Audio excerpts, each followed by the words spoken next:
So, heute wollen wir Probleme lösen. Das ist meine absolute Lieblingsmagnetbohrmaschine. Die ist klein, die ist kompakt, die ist handlich und die kostet unter 150 Euro.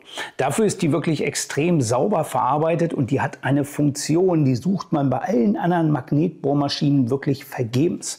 Die Magnetbohrmaschine hat aber auch ein riesengroßes Problem. Die hat keine Drehzahlregulierung. Und gerade wenn man hier mal mit Werkzeugen mit größeren Durchmesser arbeiten möchte, dann ist das natürlich ein Problem, wenn man nur mit voller Drehzahl arbeiten kann. Darum kriegt diese Maschine heute eine Drehzahlregulierung. Das Ganze kostet ungefähr 7 Euro, kann jeder innerhalb von wenigen Minuten nachmachen. Und dann machen wir aus dieser sehr günstigen, schon sehr guten Magnetbohrmaschine wirklich eine perfekte Magnetbohrmaschine. Ich denke mal, grundlegend eine Magnetbohrmaschine muss ich hier niemandem mehr erklären. Wir haben einen magnetischen Untergrund, wir haben Elektromagneten, den schalten wir ganz einfach ein und jetzt können wir eher den ganzen Tisch verschieben. Jetzt können wir hier rütteln, wie wir wollen. Wir lösen diese Magnetbohrmaschine nicht mehr. Und das ist natürlich die Möglichkeit, dass man wirklich überall bohren kann. Ich sage es immer so schön, man kann nicht alles unter eine Tischbohrmaschine oder eine Ständerbohrmaschine bringen. Man kann aber überall diese Magnetbohrmaschine anbringen. Und dann drücken wir hier ganz normal auf An und dann geht's los. Viel zu schnell. Das wollen wir ja heute regulieren, dass wir das in der Drehzahl regulieren können.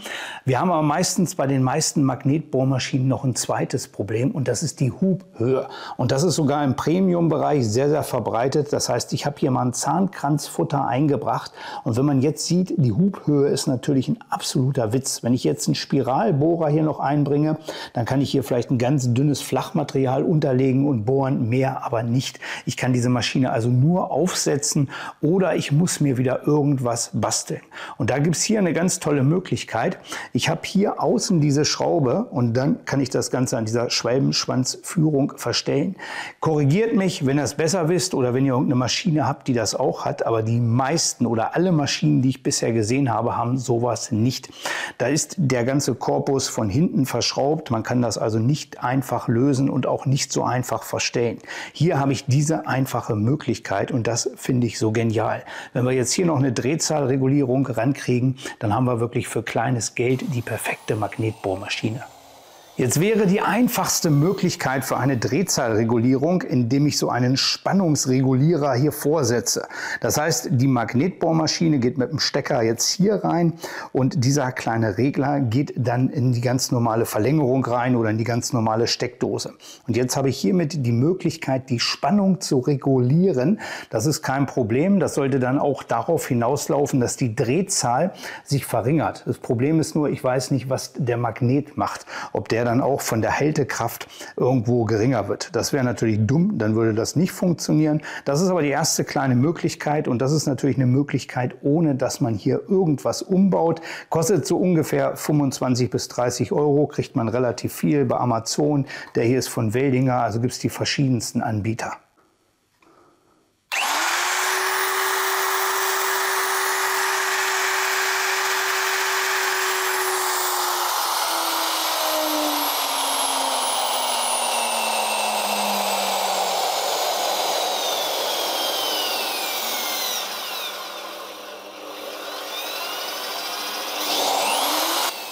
Und man sieht, die Drehzahl, die kann ich damit wirklich perfekt regulieren, auf sehr einfache Art und Weise.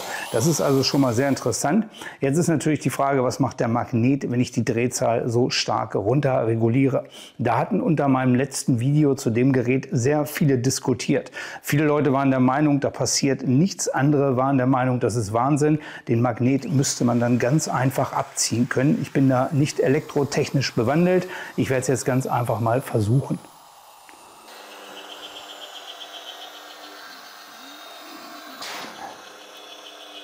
Also ich denke, man sieht das hier eindeutig. Drehzahl ist schön runterreguliert und jetzt kann ich das Gerät hier einfach umschubsen. Die Haltekraft des Magneten, die geht dann natürlich auch flöten und darum müssen wir natürlich eine ganz andere Möglichkeit einsetzen. So, ich versuche das jetzt mal so einfach wie möglich zu erklären. Als allererstes habe ich das hier losgeschraubt. Vorher habe ich natürlich den Stecker gezogen. Und wenn wir das uns ja jetzt angucken, dann sehen wir ganz einfach, wir haben hier den Schalter für den Elektromagneten. und der geht dann hier rein und erst wenn der geschaltet ist, dann wird der Strom eigentlich an die Bohrmaschine weitergegeben. Das ist hier der An- und Ausschalter und man sieht dann hier, diese beiden Kabel gehen dann hoch zur Bohrmaschine und an die beiden Kabel wollen wir ran. Die trennen wir ganz einfach durch, isolieren die ab und dann schicken wir das Ganze über diese kleine Platine. Das ist nämlich auch wieder ein Spannungsregulierer und mit diesem kleinen Regulierer hier, das heißt, wir schicken das über diese Platine hier rein, hier wieder raus. Dann haben wir hier diesen kleinen Regulierer oder diesen kleinen Drehregler. Damit können wir die Spannung und dementsprechend die Drehzahl regulieren. Den werde ich ganz einfach hier unten einbohren, werde ich hier unten hinsetzen oder hier oben wäre eigentlich noch schöner. Ich glaube, hier oben ist noch schöner. Ich setze den hier oben hin und dann kann man hier ganz einfach die Drehzahl regulieren. Also ist im Prinzip eine sehr, sehr einfache Sache. Ich bin alles andere als ein Elektriker, darum ich traue mich auch immer nur an so Sachen ran, die ich mir wirklich angucke, die man so ganz schnell versteht. Ich denke mal, ist sehr simpel. Wie gesagt, so eine Platine kostet 7 €, verlinke ich hier unter. Das Ganze habe ich mir mal angeguckt bei dem Piero, das ist der Kompressorschrauber, der hat das bei einer ähnlichen Bohrmaschine auch gemacht. Da sah das sehr simpel aus. Da habe ich gedacht, das kriegst du auch hin. Das kannst du mit deinen Zuschauern auch noch mal machen. Das Video werde ich natürlich am Ende noch mal verlinken. Jetzt gibt es noch mal eine kleine Problematik. Das heißt, die Platine können wir problemlos da unten reinpacken. Die ist aber von unten nicht isoliert. Und das wollen wir natürlich als erstes machen. Das heißt, ich werde da ein bisschen Gummi mit einer Heißklebepistole untersetzen. Dann verschraube ich alles.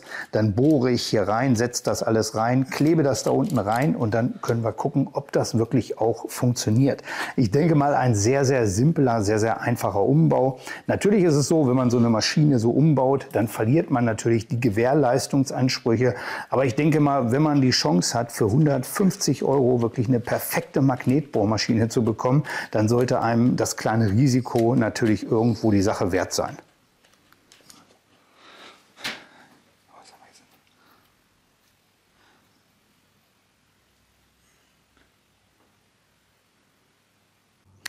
So, wir gucken uns das fertige Machwerk noch mal ganz kurz an, bevor ich es wieder zusammenschraube. Das heißt, hier oben habe ich den reingebohrt, eingesetzt. Hier unten die Platine, einfach das Kabel darüber geleitet.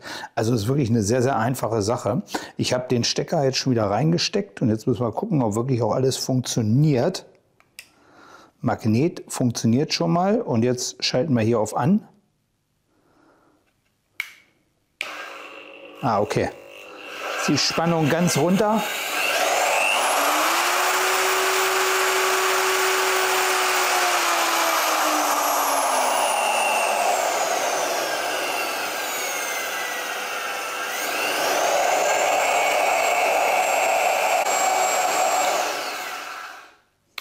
Also man sieht, es funktioniert. Ich kann es zusammenschrauben und wir machen mal einen kleinen Bohrversuch. Ich freue mich immer wie ein kleines Kind, wenn sowas funktioniert. Für 7 € haben wir diese schöne Magnetbohrmaschine umgerüstet.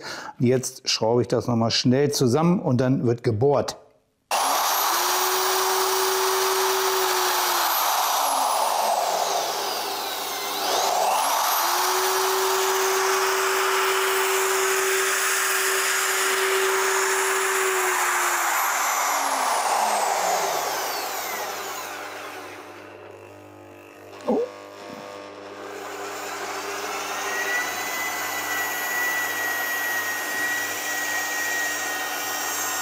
Zusammengebaut ist jetzt genau so, wie wir es haben wollen. Wir haben eine maximale Haftkraft mit dem Magneten, können damit wirklich überall perfekt arbeiten und können unsere Drehzahl regulieren.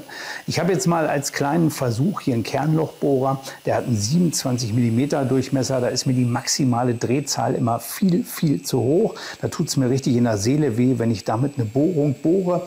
Und jetzt kann ich die Drehzahl einfach ein bisschen anpassen. Ich mache das jetzt nicht irgendwo nach irgendeiner Tabelle, sondern einfach nach Gefühl, einen Tropfen Öl dran und dann kann ich ganz vorsichtig in dieses 8 mm Blech hier eine Bohrung einbringen. Das funktioniert wirklich sehr gut, sieht man auch an diesem Beispiel. Was man natürlich wissen muss, und das möchte ich in so einem Video auch ganz ehrlich sagen, es ist natürlich so, wenn wir diese Spannung runter regulieren, dann geht uns auch immer ein bisschen Leistung verloren. Bei dieser 27 mm Bohrung merke ich das jetzt nicht, aber wenn ich es noch weiter runterdrehen würde, dann merkt man das sicherlich, dass ein bisschen Leistung verloren geht. Man muss aber dazu wissen, die meisten sehr günstigen Geräte nutzen nichts anderes als das, was wir uns hier eingebaut haben. Das heißt, wenn ich mir ein Gerät für 250, 300 Euro kaufe, dann wird das keine andere Regulierung haben, als wie wir das jetzt eingebaut haben. Also ich finde eine sehr schöne Lösung. Ich finde es eine sehr schöne Maschine. Gerade mit der Möglichkeit, dass man hier den Hub verstellt, finde ich die wirklich perfekt. Klein, leicht handlich, sehr bezahlbar und jetzt haben wir auch noch eine Drehzahlregulierung eingebaut. Das Gerät verlinke ich natürlich unter diesem Video, wer das noch nicht hat. Also wirklich sehr interessant. Kostet, glaube ich, immer noch so 145 Euro und genauso verlinke ich natürlich diese Drehzahlregulierung. In diesem Sinne, ich wünsche euch viel Spaß beim Schweißen, viel Spaß beim Bohren. Bis dann, euer Manni.